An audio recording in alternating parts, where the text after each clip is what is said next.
Magandang araw sa inyong lahat at welcome sa aking channel.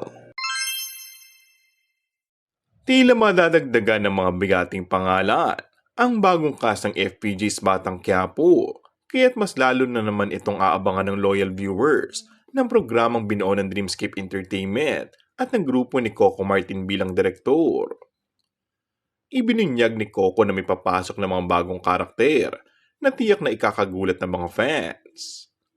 Matunog ang pangalan ng kapuso actor na si Zoren Legaspi na mapapanood umano sa nasabing serye. Ayon sa source, inaayos na daw ni Coco ang magiging role nito. Eksena rin daw ang aktor na si Raymer Santiago na dati na rin itong nakasama sa Ang Probinsyano. Maging ang ex ni Coco na si Catherine Luna ay mapapasama rin sa bagong cast.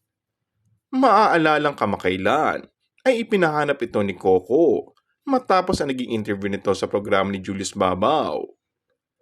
Maraming artista nagsasabi na makapag-guest lang sa FPJ's Batang Quiapo ay malaking bagay nito sa kanilang showbiz career. And that's all for our today's video. Kung bago ka lang sa aking channel ay mag-subscribe at pindutin na rin ang notification bell. Maraming salamat!